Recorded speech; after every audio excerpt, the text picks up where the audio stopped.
ಮೈಂಡಲ್ಲಿ ಒಂದು thought pass ಆಯಿತು. ಸೊ ಆ ಥಾಟ್ನ ನನ್ನ ಫಾಲೋವರ್ಸ್ಗೆ ಶೇರ್ ಮಾಡೋಣ ಅನ್ನಿಸ್ತು. ಸೊ ಹಾಗಾಗಿ ಶೇರ್ ಮಾಡ್ಕೋತಾ ಇದ್ದೀನಿ. ಅದೇನಪ್ಪ ಅದು ಅಂತಂದರೆ, ನಿಮ್ಮ ಲೈಫ್ ಡಿಸಿಷನ್ನ ನೀವು ತಗೊಳ್ಳಿ, ಇನ್ಯಾರೋ ಡಿಸೈಡ್ ಮಾಡೋದಕ್ಕೆ ಕೊಡಬೇಡಿ. ಅಡ್ವೈಸ್ ಕೇಳಿ ವೆಲ್ ಆ್ಯಂಡ್ ಗುಡ್, ಬಟ್ ಆದರೆ ಡಿಸಿಷನ್ ಮಾತ್ರ ನಿಮ್ದಾಗಿರಲಿ. ಸೊ ಈಗಿನ ಕಾಲದಲ್ಲಿ ಸಜೆಷನ್ಸ್ಗಳು ಯಾವ ರೀತಿ ಕೊಡ್ತಿದ್ದಾರೆ ಗೊತ್ತಾ? ಫಾರ್ ಎಕ್ಸಾಂಪಲ್ ಸೋಷಿಯಲ್ ಮೀಡಿಯಾ ಅಂತಲೇ ತಗೊಳ್ಳಿ. ಆ ಸೋಷಿಯಲ್ ಮೀಡಿಯಾ ಬಗ್ಗೆ ನೀವು ಸಜೆಷನ್ಸ್ ಕೇಳಕ್ಕೆ ಹೋದಾಗ ಅವ್ರಿಗೆ ಆ ಸೋಷಿಯಲ್ ಮೀಡಿಯಾ ಇಷ್ಟ ಇತ್ತು ಅಂದರೆ ಅವರು ಗುಡ್ ಸಜೆಷನ್ಸ್ನ ಕೊಡ್ತಾರೆ. ಸೋಷಿಯಲ್ ಮೀಡಿಯಾ ಇಷ್ಟ ಇರಲ್ಲ ಇನ್ನೊಬ್ರಿಗೆ, ಅವ್ರ ಹತ್ರ ಹೋಗಿ ಸಜೆಷನ್ಸ್ನ ಕೇಳಕ್ಕೆ ಹೋದಾಗ ಅವ್ರು ಏನಂತ ಹೇಳಿ ಬ್ಯಾಡ್ ಸಜೆಷನ್ಸ್ನ ಕೊಡ್ತಾರೆ. ಸೊ ನೀವು ಅವ್ರ ಡಿಸಿಷನ್ಗೆ ನೀವು ಸ್ಟ್ಯಾಂಡ್ ತಗೋತಾ ಹೋಗ್ತಿದ್ರೆ ನಿಮ್ಮ ಡಿಸಿಷನ್ಗೆ ವ್ಯಾಲ್ಯೂ ಏನಿರುತ್ತೆ ಹೇಳಿ? ಒಂದು ಗೈಸ್ ಇರೋದು ಎಷ್ಟು ದಿವಸ? ಏನೋ ಒಂದು 60 ಇಯರ್ಸ್ ಬದುಕ್ತೀವ. 60 ಇಯರ್ಸಲ್ಲಿ ಆಲ್ರೆಡಿ ನೀವು ನಿಮ್ಮ ಅರ್ಧ ಜೀವನ ಕಳೆದು ಬಿಟ್ಟಿರ್ತೀರ.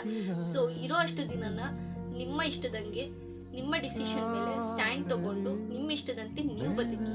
ಸೊ ಪ್ಲೀಸ್ ಬೇರೆಯವ್ರ ಡಿಸಿಷನ್ ಮೇಲೆ ಸ್ಟ್ಯಾಂಡ್ ತಗೊಂಡು ನಿಮ್ಮ ಜೀವನನ ನೀವು ಹಾಳು ಮಾಡ್ಕೋಬಿಡಿ. So think you are self.